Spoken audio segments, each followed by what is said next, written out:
Good day. This is Dimitri Lascaris coming to you from Kalamata, Greece for Reason to Resist. If you just bear with me for a second, I'm just going to make sure that we're live on X and YouTube.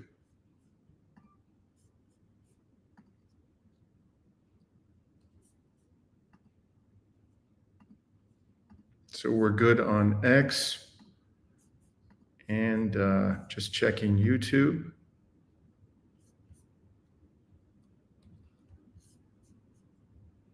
Yep, we're live on YouTube as well. That's great. So we're live on YouTube. Let us get started then. Thank you very much for joining us on short notice.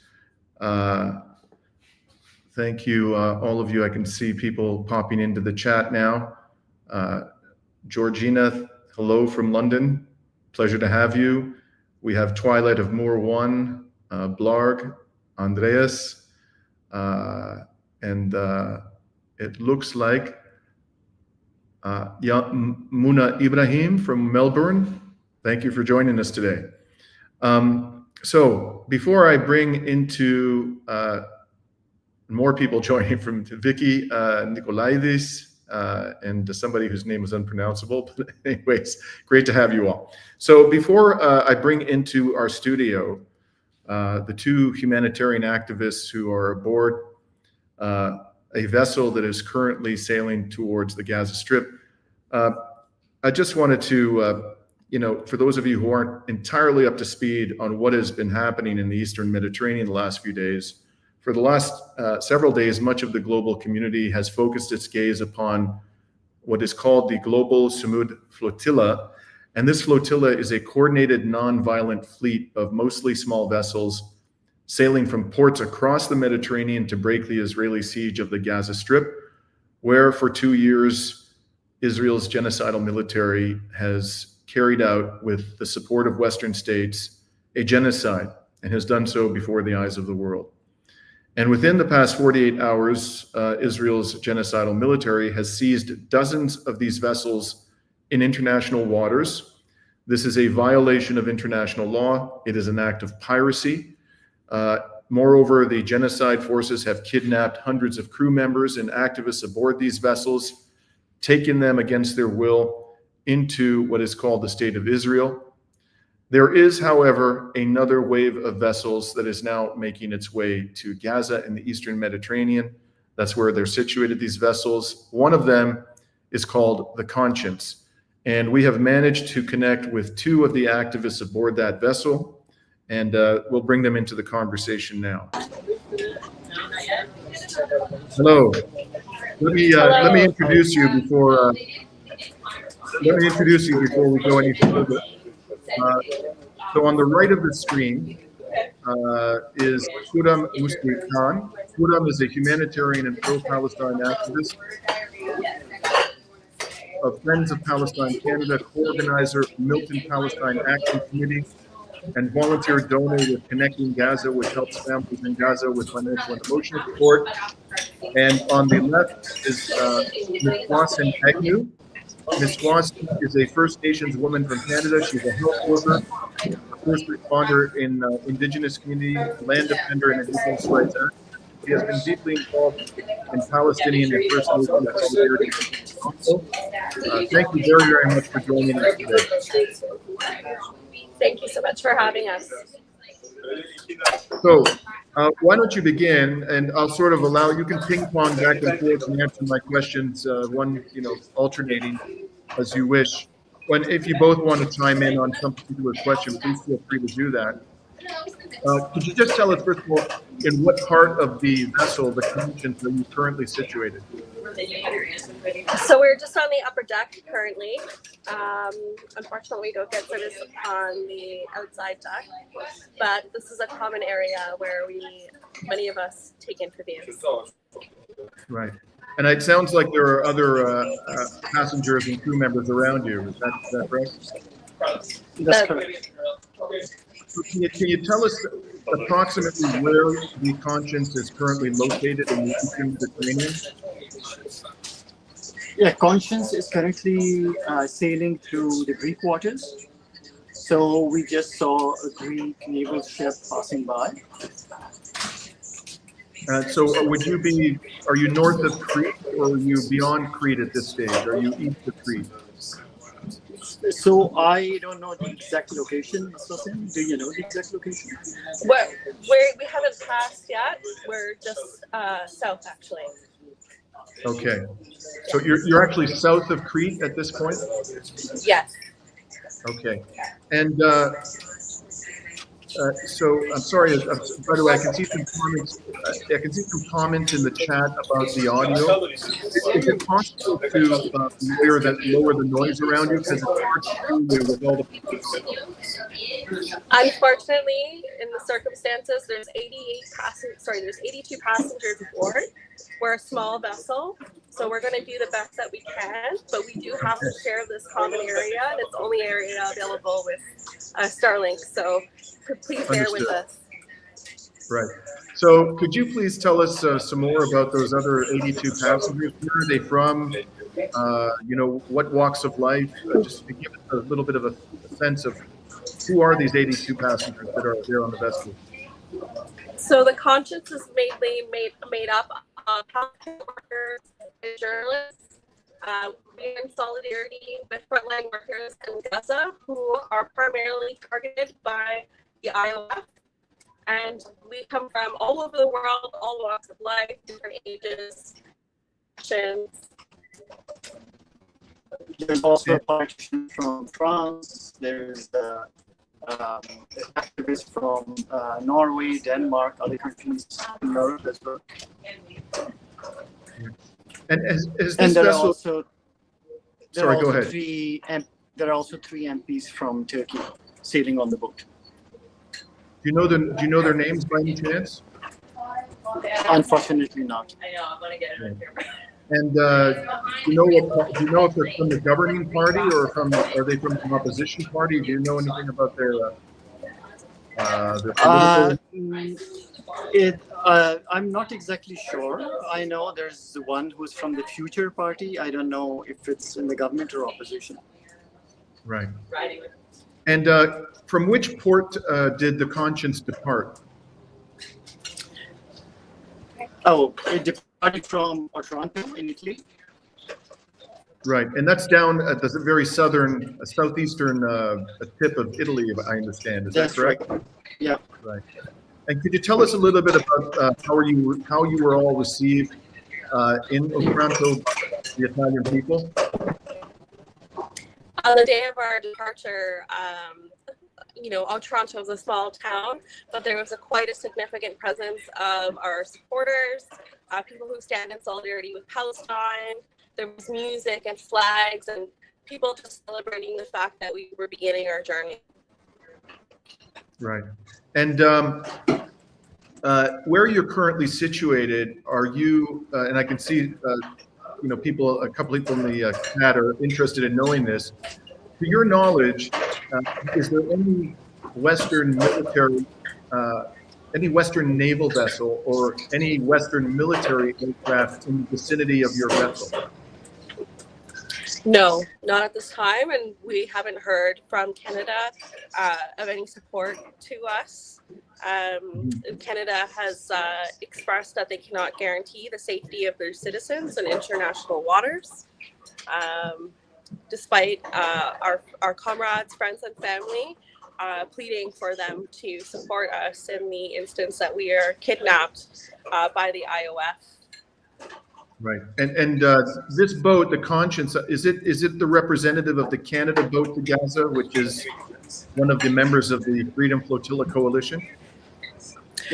That's right. So the Conscience is actually a Turkish vessel, but we represent the Canada boat to Gaza coalition. Understood. And what when you say a Turkish vessel, does that mean that the vessel bears the Turkish flag? That's correct. And I'm just going to make a correction. The vessel itself is flying under the East Timor flag, but the vessel was built in Turkey. So it's Turkish made. Yeah. Right. And so the the Turks are not, as far as you know, the Turkish military is not in the vicinity of the Conscience at the moment. No. I've heard reports that there were Turkish drones surveying the advance of other vessels in the first wave of the flotilla that has already been apprehended by the Israeli military. Do you know if those reports were true, that there were Turkish drones monitoring the movements of those vessels? I'm not sure if they were Turkish drones or not, but I do know that drones were monitoring the Samud flotilla. Last night, we did see a flying object on top of our boat as well, but we cannot say for sure if it's a drone or was it a satellite. I see. So it was something that was, it sounds like it was quite far from your vessel. That's right. Right. So you haven't seen any military, other than that one instance, you haven't seen any military aircraft whatsoever flying over the vessel or near the vessel? Not yet. And have you encountered any sort of suspicious activities, any kind of impediments that make you wonder whether Israeli forces are trying to sabotage your vessel, or so far has it been smooth sailing for you? It's no presence of the IOF thus far, but the conditions of the water have been pretty rough, so we won't call it smooth sailing, but definitely we've been safe thus far. Right. And so you may have heard, what have you been told? I'm curious about what has happened to the other vessels. Are you entirely up to speed on what has happened to them? Yes, we've been following our comrades on the Samud quite closely. We think it's outrageous. It's a breach of international law, what the Israeli occupation forces are doing. They're currently enforcing an illegal blockade around Gaza, not letting any aid in, and it's actually illegal to prevent anyone from delivering humanitarian aid. And we know that some of our comrades are currently in detention. And then some of our comrades have been immediately deported. So we're just still praying for their safety while they remain in Israeli detention. Yeah, so as far as I know, all the boats have been intercepted. And it won't be wrong to say that Israel has kidnapped the Samud flotilla participants who, as Mr. Hussein said, were humanitarian activists whose main goal was to break the siege on Gaza and open a maritime humanitarian corridor to the people of Gaza, so there's free flow of basic needs. Now, as you know, Israel has violated international laws in terms of intercepting those boats, and it has done that before. So I think there should be accountability in terms of rogue states like Israel intercepting and kidnapping humanitarian activists from international waters. And there is actually one of the Samud vessels actually did enter Gaza's waters. And so we would like to congratulate our comrades who were able to successfully reach Gaza's shores. Right. So that is, as I understand, there was one vessel that actually entered into the territorial waters of Palestine. But if I understood you correctly, it actually did get apprehended once it was in the within the territorial waters. Is that correct? That's correct. Yeah. So none of the vessels in the first wave managed to reach the shores of Gaza. No, they haven't. Right. Now your vessel, is it carrying humanitarian aid? Yes, so we're carrying medical supplies and food. And does that include baby food? We are not exactly sure about baby food, but we are carrying some humanitarian aid. But the main purpose of this boat is, as Mr. Hussein mentioned, that we are mostly journalists and healthcare workers, and this is in solidarity with the healthcare workers and journalists in Palestine who have been targeted by the Israeli occupation forces. And so this is just a message to the people of Palestine that we stand in solidarity with them, and people of conscience from all around the world will stand in solidarity with them. Right. I imagine that, sorry, Maki, you wanted to say something? Yes, so some of the journalists on board with us have actually, and some of them doctors on board with us have expressed wanting to remain in Gaza should we reach Gaza shores. Do you know how many medical personnel are on the vessel currently? I don't have the exact numbers, Can you hold the mic, please? but I would say. Can you hold the mic, please? Okay, guys, we're trying to do an interview, please. Sorry, so we don't know the exact number, but there are almost 6 to 7 doctors. There are other healthcare workers as well. And there are quite a few journalists from different parts of the world. There are journalists from Italy, from Finland. There's journalists from New Zealand. Right.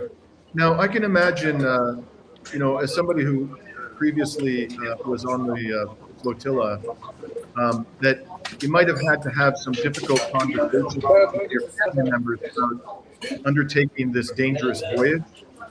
Can you tell us, how does your family feel about the fact that you are on this vessel, which is obviously something that could result in physical harm to you, given the behavior of the Israeli military? So my family was a bit worried at the beginning when I broke the news. But then, slowly and gradually they did accept that I've made the decision and I'm going. Look, Dimitri, we know when we decided to take this journey that there's great risk involved. As you know, Israel is unhinged. It can do anything. But we are prepared because as a Muslim, I don't fear Israel nor its partners in crime. I fear only God. And those who believe in God and fear Him, they do not fear anyone else. And you, Ms. Quasson, did you have to have difficult conversations with family members about your participation? Of course, my family is concerned for me, but they've also expressed their pride in what I'm doing. As an Indigenous person, I believe in global Indigenous solidarity, and the Indian Act, which governs our people, is the blueprint for the Israeli apartheid. And I truly do believe that none of us are free until we are all free. And so my family understands why I'm here and the importance of this mission, but it certainly is some grief and anxiety for me to be here, of course.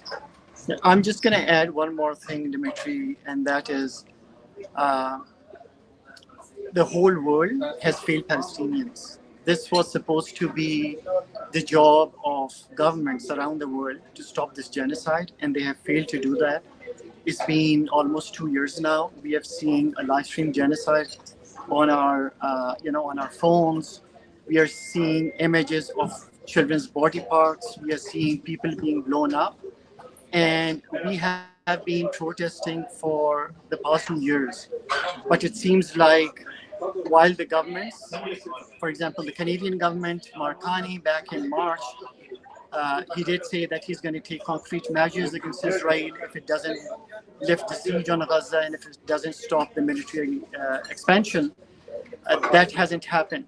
So as citizens of the world, as people of conscience, we have decided to take matter into our own hands because we have no other option left to try to break the siege and end this genocide.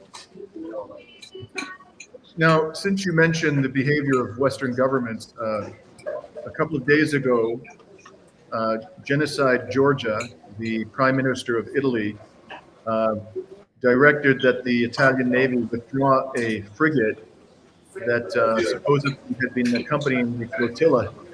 Based on what you saw when you were in Italy, do you think that most Italians support this decision, or do you think that most Italians are upset about the refusal of the Meloni government to defend the flotilla?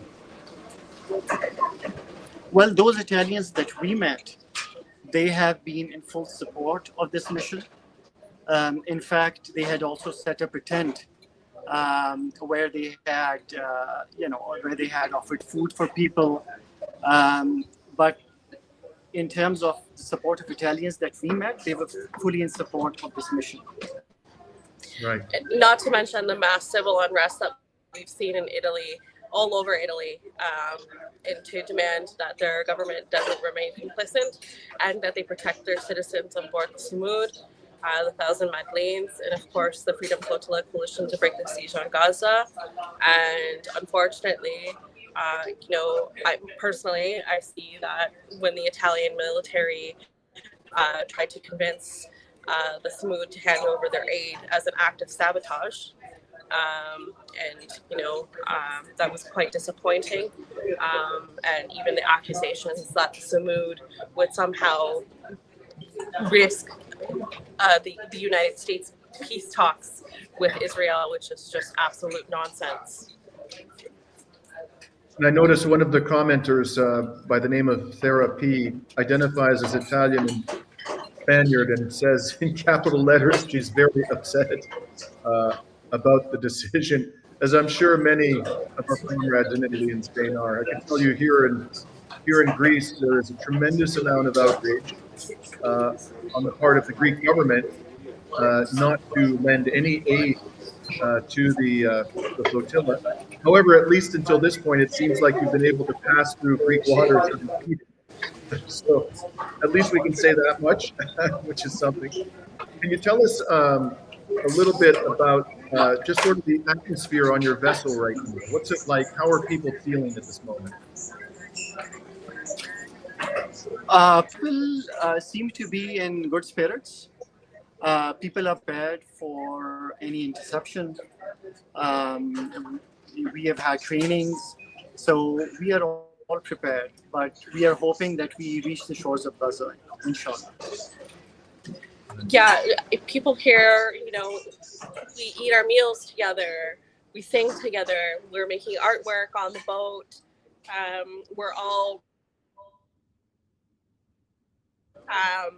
taking care of each other. Of course, it's great that we have so many doctors on board. There's very many of us, and we're in very little space. So we've become a family pretty quick. Right. And when you left, one of the people in our chat has asked this question. Thank you for reminding me to ask this question. Did you leave Otranto in Italy alone, the Conscience, or were there other vessels departing with you from that port? We left Otranto alone, but there were a few boats that did follow us in solidarity for some distance. Mm-hmm. And so they're not going all the way to Gaza, those boats? Sorry, can you say that again? The boats that followed you in solidarity, they're not going all the way to Gaza, or they are going all the way to Gaza? No. So those boats were basically members of the union who were there. So the boats belonged to them, and of course local people. So this was just a farewell from them. They were just following us for a distance. They were singing songs in solidarity, and and that was about it. Do you recall the name of the union, Kuram? That's a good question. No, I don't. Okay. Now, are you able to tell us how many other flotilla vessels are part of the second wave that is now heading towards the Gaza Strip?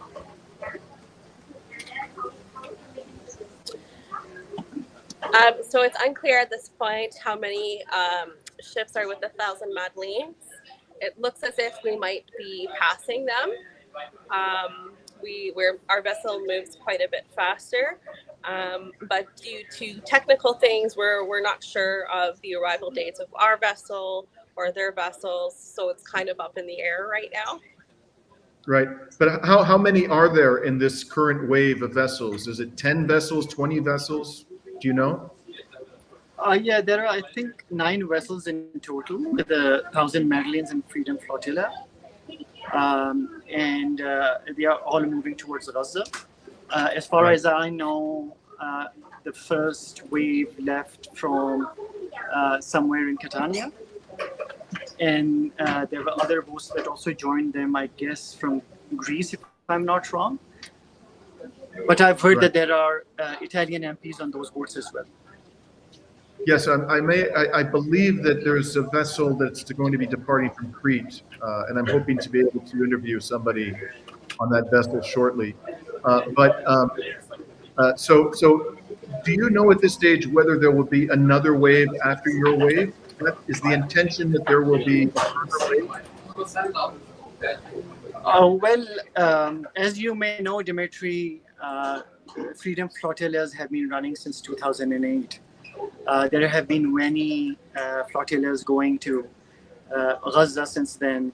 And as you may know, that in 2010, the Israelis attacked the Mavi Marmara and they killed 10 people and injured almost 50 people. So the waves have been going on. They haven't stopped. This won't be the last wave, I'm sure. There are going to be many more waves, but at this point of time, we don't have much information. Mm-hmm. Now, I'd like to get your views on the larger picture. Around the time that you departed Otranto, the war criminals Donald Trump and Benjamin Netanyahu announced a so-called peace plan for the Gaza Strip. Sorry, Dimitri, we just lost you there for a moment. Okay, you're frozen, but can you? Oh, looks like we've lost 1 second.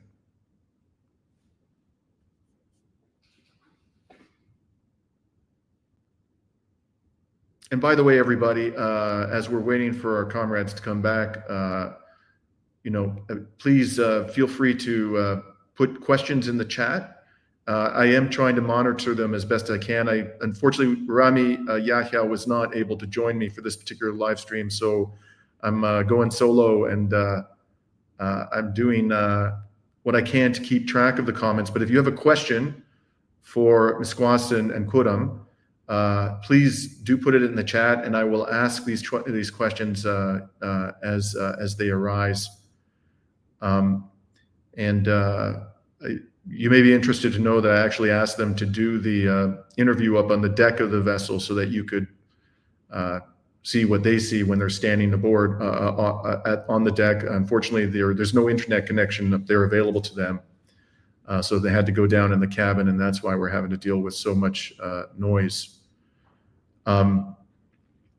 Since we're waiting, and hopefully they will be able to rejoin us, I will take the opportunity to update you on some news about this. Oh, looks like they're coming back. We have them. Great.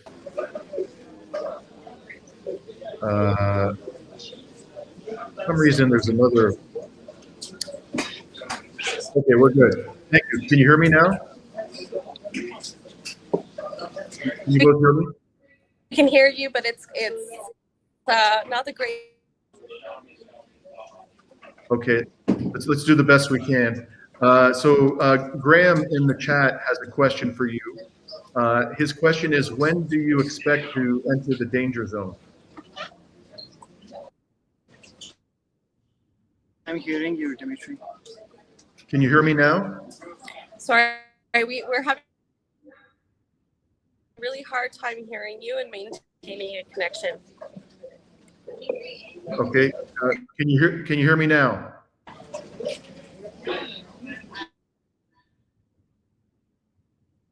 Ms. Gwason, can you hear me? Kuram?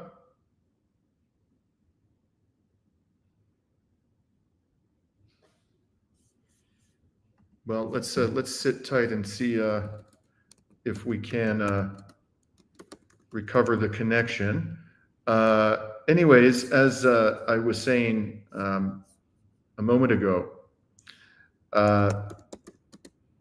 there have been reports that the Arab and Muslim autocrats who expressed support for this dastardly peace plan, which is really just an ultimatum backed up by threats of extreme genocidal violence, that they were furious with the announcement, because apparently the terms that were put to the Palestinians by Donald Trump and Netanyahu in that press conference that was held a few days ago in Washington were not the terms that they had green-lighted in some manner. Apparently what they understood the plan to be was amended without their knowledge or consent when Trump, and his cronies entered into last-minute discussions with the war criminal Netanyahu. And the point I want to make here, and I hope to be able to have a more fulsome analysis to offer to you about this in the next couple of days, is that if in fact these charlatans, the Saudi so-called crown prince and the emir of Qatar and the dictator of Egypt, al-Sisi, and the Jordanian king, as they call him, if they really object to the terms of the plan, to my knowledge, none of them has actually come out and said so officially. What they appear to be doing, I'm just trying to find, here's a report on X. This is from Dropsite News. Axios reports deep Arab anger over Trump's 20-point Gaza plan. Officials from Saudi Arabia, Egypt, Jordan, and Turkey were, quote, furious over changes, close quote, to the proposal. Qatar tried to stop the White House from releasing the full text on Monday, but Trump pushed it out anyway and leaned on Arab and Muslim states to endorse it. 8 countries issued a joint statement welcoming the plan without offering full support. Qatar told them discussions with Washington would continue privately. Trump envoy Steve Witkoff told Fox News the plan has, quote, a lot of buy-in, close quote, in the region and in Europe, adding, quote, do we have some details to work out? Yes, but everyone is going to be pushed by Trump. So when he said yes, that does seem to indicate that there is some discontent amongst a few or perhaps even all of the autocracies that were claimed to be on board. But again, I come back to the simple question, why won't they come out and make an official statement that they do not support this plan? I think here, I think I've just found the Axios article, by the way. And what I suspect this Axios article says, yes, there it is, the magic words. The Axios article says officials from Saudi Arabia, Egypt, Jordan, and Turkey were furious over the changes according to sources with knowledge. So this is what I imagined we were going to be told. In other words, there's no official statement, just some unidentified persons, whether or not they have knowledge on whose behalf they're speaking, who knows. But what I suspect is going on here, folks, is that the Arab autocracies, because they know there's a lot of anger, this is an out-and-out betrayal, an act of utter treachery and perfidy directed towards the victims of a genocide. And let me say in the most adamant terms that telling people who are being subjected to a genocide and who have nothing but small arms to defend themselves from what is effectively the entirety of NATO. It's really the entirety of NATO that has been obliterating the Palestinian people through the rabid Israeli attack dog for the last 2 years.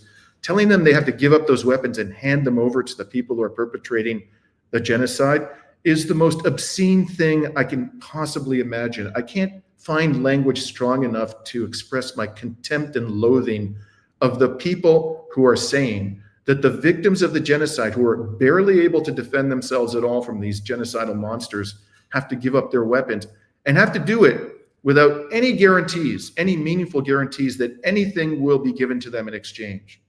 Not a Palestinian state, not adequate humanitarian aid, not the reconstruction of Gaza. These are all just promises coming from pathological liars. They're not even promises, they're vague assurances. And there's no one going to enforce it. And based on the behavior of the United States and Israel and other Western governments who back Israel, any assurances they offer on paper are absolutely worthless. I mean, I would attach greater value to toilet paper than I would to their written assurances. And so would any sane and rational person. So they're asking these people to disarm, when they're being subjected to a genocide, and leave themselves completely vulnerable, and also to give up the only real leverage they have, which is the 20 soldiers they hold as prisoners of war in Gaza, even before any of the fundamental undertakings set forth in his 20-point plan are performed by the state of Israel. So I think what's going on here is that naturally the Arab and Muslim world are apoplectic, absolutely beside themselves at what these Arab autocracies and the Pakistani government, which is basically an illegitimate coup regime installed by the United States after Imran Khan was overthrown. They're outraged by this, and so what the Arab autocracies are trying to do is they're trying to sow some doubt about whether or not they really support this thing, but they won't actually come out and say officially that they do not support it, because after all, they're vassals, and the Donald would be very upset with them if they did that. They would no longer, Netanyahu and Trump would no longer be able to say, as they've been saying incredibly, that the whole Arab and Muslim world, supports this ultimatum, this demand for a surrender. So this, to me, this Axios article, bottom line, I think it's basically a psyop. That's what it is. It's just trying to sow doubt about who really amongst these so-called leaders of the Arab and Muslim world actually supports this thing, unless and until you see an official renunciation by one of these so-called leaders, from the Saudi Crown Prince, from the King of Jordan, from the Emir of Qatar, the dictator of Egypt. Unless you see an official statement renouncing this disgraceful ultimatum, you should assume that they do in fact support it, and that these articles you're seeing in outlets like Axios are nothing but a psyop designed to sow doubt about what's really going on here. The other thing I'm going to say, it looks like we've lost our comrades, technologically speaking, for good. The only other thing I'm going to say is that it seems, as many of us predicted, that the resistance groups have categorically rejected this disgraceful deal. I mean, you really shouldn't call it a deal. It's just a demand for capitulation. It's an ultimatum. Interestingly, what I have seen at the same time, for example, the Popular Front for the Liberation of Palestine, while pouring cold water over this thing, is calling for there to be some kind of a meeting or a gathering. Whether that can be done physically in person under the current circumstances is doubtful, but so that the Palestinian people can give a unified response to this travesty. I completely understand, of course, why they would want to be unified in their response. Any divisions that the Trump regime and the Netanyahu regime perceive there to be amongst the resistance groups would only be exploited by them in some manner. But when you see Hamas negotiators they're being subjected to assassination attempts. According to Laith Marouf, the Hamas negotiators in Qatar are actually under house arrest. And the Turks and the Egyptians, who oftentimes have hosted representatives of resistance groups, they're on board with this sinister scheme. So how they're going to actually be able to coordinate all of these resistance groups, and come up with a unified response, that must be quite a challenge. And I think that the Israelis are doing everything they can to make it difficult for them to give a unified response. But at this stage, whether they come back with a counteroffer, that remains to be seen. But I've seen no indication that any resistance group, this isn't just about Hamas. We're talking about the Popular Resistance Committees, the Democratic Front for the Liberation of Palestine, the Popular Front for the Liberation of Palestine, Islamic Jihad. We're talking about those elements of the Fatah movement and political party that are not beholden to the collaborator Mahmoud Abbas. All of the statements I've seen roundly reject this disgraceful demand. What'll be interesting to see in the days ahead is whether or not they're able to formulate a unified response, a counteroffer of some kind. The Israelis seem to be adamant that any changes to what they have tried to dictate to the Palestinians will amount to a rejection of the deal, will bring an end to the so-called negotiations. And in any event, the genocide is continuing every single day. There has been absolutely no indication of a relaxation in the mass murder of Palestinians.